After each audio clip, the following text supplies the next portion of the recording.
이번에 소개해드릴 책은 캐나다가 주 무대입니다.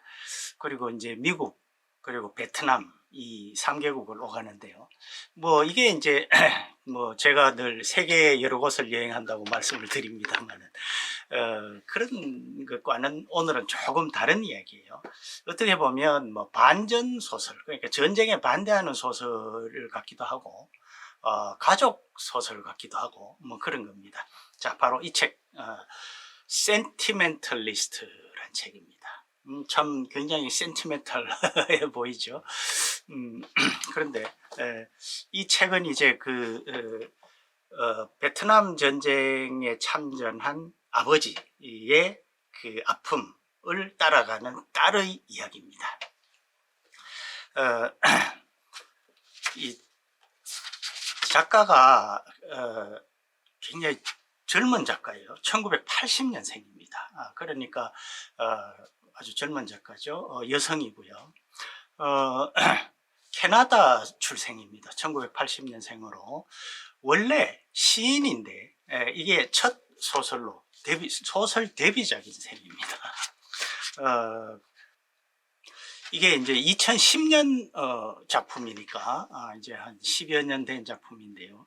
2010년 작품이니까 이 작가가 30살 때 쓴 거죠. 아주 젊을 때 쓴 이야기입니다. 그래서 제가 원래 이제 시인이라고 말씀을 드렸는데요. 시인이 소설을 쓰다 보니까 그런지 모르지만 이게 이제 우리말로 번역이 되어 있음에도 불구하고 아주 아름다운 언어로 많이 진행이 됩니다. 그래서 제가 참 30살밖에 안 된 여성이 쓴 책인데 거기에서 인생의 깊은 어떤 관조 그런 것을 느낄 수 있을 정도로, 그리고 이 번역을 통해서도 그 언어의 그 아름다움을 뭔가 이렇게 좀 맛볼 수 있는 그렇게 말씀드리면은 이 번역도 아주 잘 됐다는 뜻이 되겠죠. 자, 아무튼 그 작가와 소개는 그 정도로 하고요. 아까 이제 무대에는 캐나다와 미국, 베트남 이렇게 말씀을 드렸는데, 이제 맨 처음에 이제 이 여성이 약간 자전적인 요소가 많이 들어 있습니다. 그리고 여기에 나오는 그 아빠는 이 작가의 아버지와 좀 여러 면에서 어떤 작가의 아버지의 경험을 여기에 녹여서 새로운 인물을 창조를 한 겁니다. 그래서 그런 어떤 자전적인 요소도 있다, 이렇게 말씀을 드릴 수가 있고요. 자, 여기에 등장하는 사람은 이제 젊은 딸, 그 다음에 늙은, 이제 뭐 늙었다고 하긴 그렇습니다. 나이나 이런 것들은 별로 묘사가 되지 않습니다.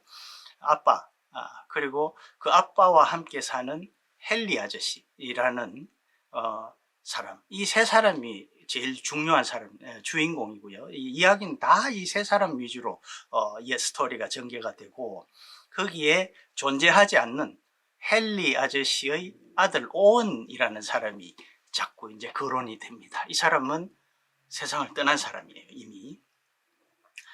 자, 그래서 이제 우선 아빠 이름이 나폴레옹입니다. 그래서 영어식으로 나폴리언 해스컬이라는 사람인데, 미 해병대로 월남전에 참전을 한, 해병대 병사로 월남전에 참전을 한 사람입니다.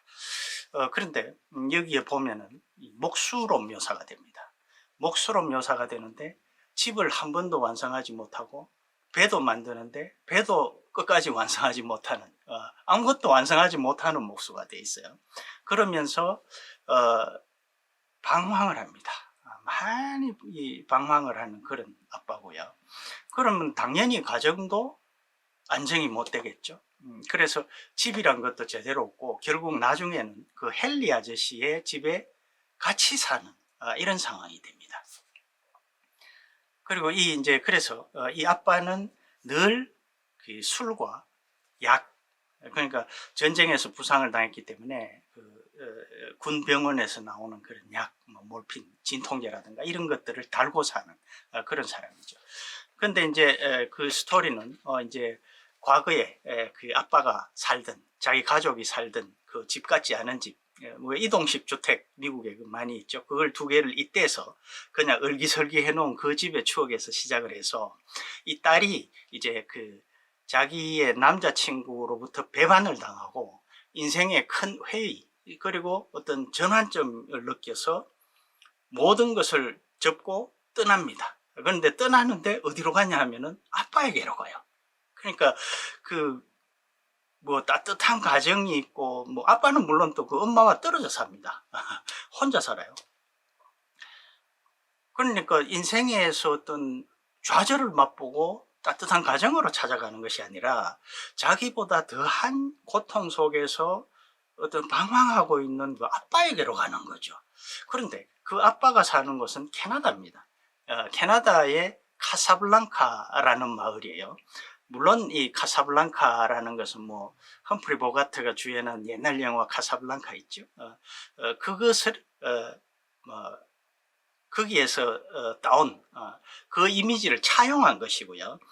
실제 캐나다에 그 수몰된 마을이 있는데 그 수몰돼서 그 수몰된 마을에 사람들이 이주해서 사는 곳인데 그걸 모델로 해서 카사블랑카라는 그냥 가상의 마을을 하나 이제 작가가 산정을 한 거죠.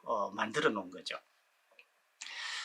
그런데 이제 카사블랑카라는 영화가 어떤 겁니까? 그 모로코죠 아마. 카사블랑카에서 유럽 각지의 그 전쟁 난민들이 이제 미국으로 가기 위해서 비자를 얻기 위해서 모두 거기 머물면서 기다리면서 돈 많은 사람들은 빨리 가고 뭐 돈도 없고 백도 없는 사람들은 하염없이 기다리고 이런 것이죠. 그런 어떤 상징성이 또 여기 있는 겁니다. 그래서 그 딸이 이제 아빠에게로 가서 그 아빠의 인생에 대해서 뭔가를 이렇게 되짚어 보면서 그것을 반추해내는, 뭐 반추해낸다? 그런 표현이 맞는지 모르겠습니다만 그런 스토리로 전개가 됩니다. 자, 그런데 이제 그 아빠가 뭐 베트남전 참전 용사라는 것은 이미 다 아는 것이고요. 그리고 그 아파서 또 술과 약과 이렇게 찌들어 있다는 것도 이미 다 아는 사실이고요. 그 뒤에 숨은 사연을 이제 보는 거죠. 그런데 그럼 도대체 헨리 아저씨와 이 아빠는 어떤 관계냐? 아무 관계가 없습니다.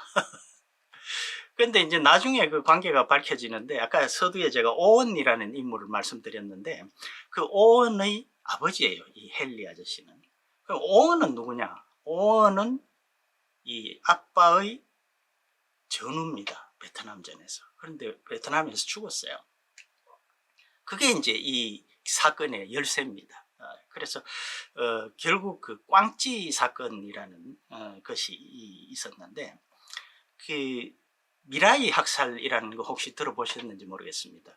미군이 베트남전 도중에 미라이라는 곳에서 양민을 300~400명 학살한 사건입니다. 그런데 이 꽝찌 사건이라는 것도 그 비슷한 곳에서 규모는 다르지만 뭔가 학살이 있었다라는 사건이에요. 그런데 그게 전모가 분명하게 밝혀지지 않았습니다. 실제로요.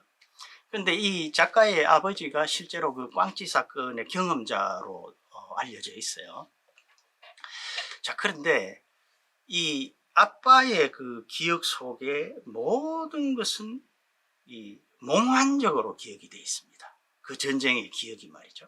그래서 그런 몽환적인 기억 속에서 아빠가 이제 딸에게 그것을 이렇게 탁 서술적으로 이야기를 하는 것이 아니라 틈틈이 이야기가 날 때마다 아주 막 몽환적으로 그렇게 이야기를 합니다.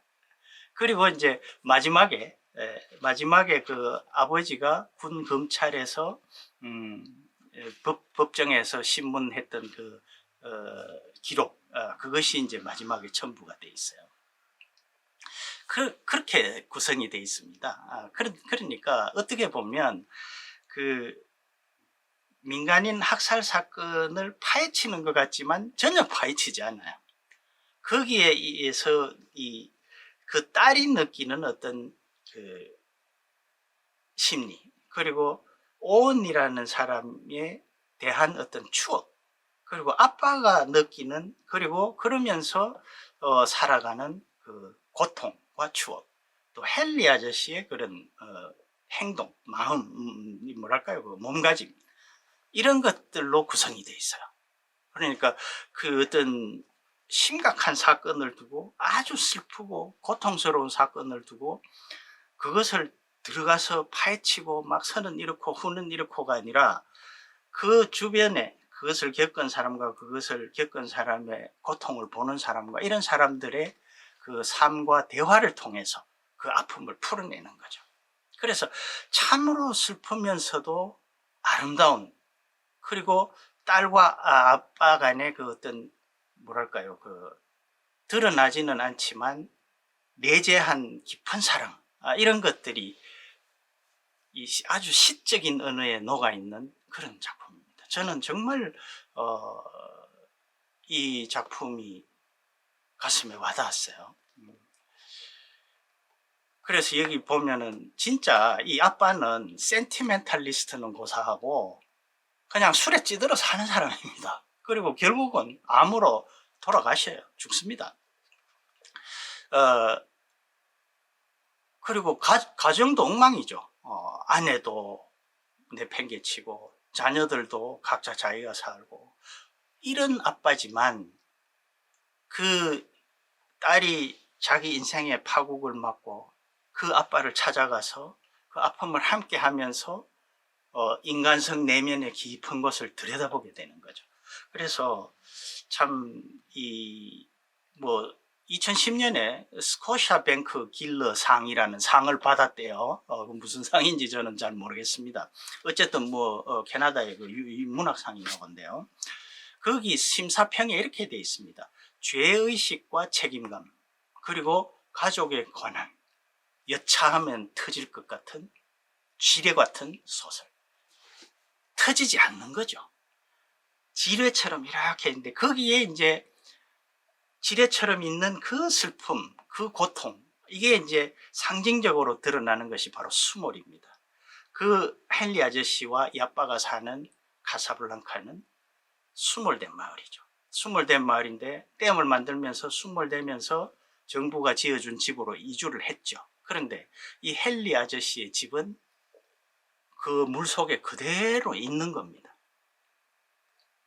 그런데 가끔 이 헨리 아저씨와 딸, 또는 한두 번은 아빠까지 배를 타고 그 헨리 아저씨 집 위에 이렇게 가기도 하는 거죠.